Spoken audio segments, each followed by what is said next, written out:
Media వాళ్ళు ప్రచారం చేసుకుంటున్నారు. ఎవడు దాడిగా జరగలే. వాళ్ళకి ఏదన్నా ఇష్టం లేని సంగతి ఉంటే మాట్లాడతారు. కొందరు అందరిని పిలిచిండ్రు. అది ఒక పబ్లిక్ మీటింగ్ లెక్క అయింది. ఎవడేమన్నట్టు నాకేం తెలియదు. కనుక ఏదైనా వచ్చే ఎన్నికల్లో ఎక్కువ సీట్లు గెలవాలి అనేది మా ఉద్దేశం.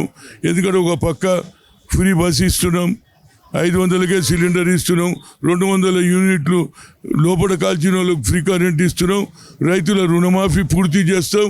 అదేవిధంగా రైతు కూలీలకు కూడా సంవత్సరానికి 12. ఇవన్నీ కూడా నా మీటింగ్లో మాట్లాడింది అదే. ప్రజల దగ్గర ఓన్రి పోయి చెప్పండి, బస్తీలో తిరగండి, అప్పుడే మీకు టికెట్లు ఇస్తారు, మీరు గాంధీ భవన్ చుట్టూ తిరగొద్దు అని చెప్పిన. అది కూడా రైట్. Thank you. అంటే మీ పార్టీ సీనియర్ నాయకులు కూడా జగ్గారెడ్డి గారు ఇటీవల కామెంట్లు చేయడం జరిగింది. దీపాదాసి మున్షికి సంబంధించిన విషయాన్ని ఆమె ఇక్కడ ఉండట్లేదు, పార్టీని ఇక్కడ చంపేస్తారా కాంగ్రెస్ పార్టీ అని చెప్పేసి కూడా ఆ వ్యాఖ్యలు చేస్తూ ఉన్నారు. సార్ ఇది క్వశ్చన్ ఇది రైట్. నీవు అడుగుతున్నావు ఏదో అన్నాడా లేదా నాకు తెలియదు.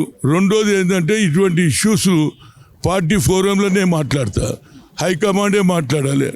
ఇవాళ రేపు చూడు, ఇప్పుడు నేనేమనలే, హనుమంతరావు కుర్చీ కొట్టిండ్రు, పారిపోయిండ్రు, వెళ్ళిపోయిండ్రు అని మీరే చెప్తా. అన్నీ మీరే సగం సృష్టిస్తున్నా బాబు. ఏమంటా ఎలక్ట్రానిక్ మీడియా వచ్చిందో, సోషల్ మీడియా, మీరే లేని పంచాయతీలు పెడుతున్నారు. అరే ప్రజలకు న్యాయమైనది ఏదైనా అన్యాయం జరిగితే దాని మీద రాయండి, నేను వద్దనా. కాలేరిగిపోయింది ఆల్రెడీ హనుమంతరావు గారు. ఇక చూడు ఏమే కాలు ఇరిగి నాదరబై, ఇక చూడు నీ అమ్మ 2 కాళ్ళు ఇట్లున్నాయి, కాలు ఇరిగింది అని చెప్తారు. ఇవన్నీ తప్పుడు ప్రచారం చేయొద్దు. ప్రభుత్వం ఇచ్చిన హామీలు పూర్తి చేయడానికి సిద్ధంగా ఉంది. ప్రజలకు దగ్గరికి అయ్యేటట్టు పేద ప్రజలకు న్యాయమైన రైతులు కానీ, రైతు కూలీలు కానీ, నిరుద్యోగులకి ఈనాడు 50,000 పైన ఉద్యోగాలు ఇచ్చిన అటువంటి కొద్దిగా ఎక్కువ ప్రచారం చేస్తే నిరుద్యోగులకు లాభం అవుతుంది, పేదవానికి లాభం అవుతుంది. కనుక ఇది కాలిరగలే, ఇది లేని ప్రచారం. ఒక కొత్త సిచ్యువేషన్ తయారైంది, కొత్త స్టైల్ మారిపోయింది.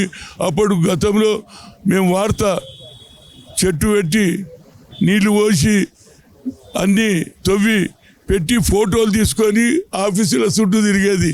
అయ్యే నేను చెట్టు పెట్టిన, ఇప్పుడు చెట్టు పెట్టేది లేదు.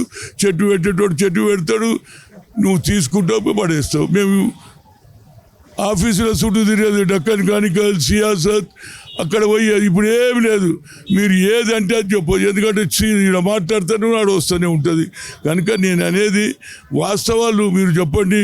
నేను ఎక్కడ అన్యాయం జరిగితే మేము తప్పనిసరిగా పోతాం. హాజీపూర్లో 3 అమ్మాయిల మీద రేపైతే పోయినా లేదా, అదేవిధంగా ఖమ్మంలో 10 రైతులకు ఏది అందులో గిరిజనులకు కూడా సంఖ్యలు వేస్తే పోయి ₹1,00,000 అటువంటివి చేస్తే కొత్త తరం వారు కూడా అదే పని చేస్తారు.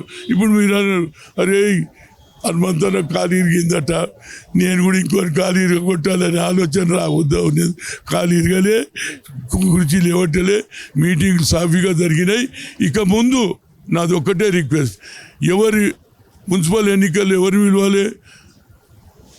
ప్రజెంట్ కార్పొరేటర్, ఓడిపోయిన కార్పొరేట్, శాసనసభ్యులు, ఎమ్మెల్సీలు, కార్పొరేట్ చైర్, వీళ్ళనే పిలవాలి.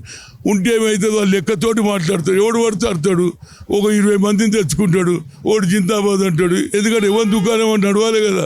కనుక కాంపిటీషన్ పెరిగింది. మరి ఇంత జనం వచ్చిందంటే కాంగ్రెస్లో ఊపు ఉన్నట్టా కదా. మీరు దాది చెప్పారు, కాలు ఇరిగింది, కుర్చీతోటి కొట్టి వద్దురా బాబు.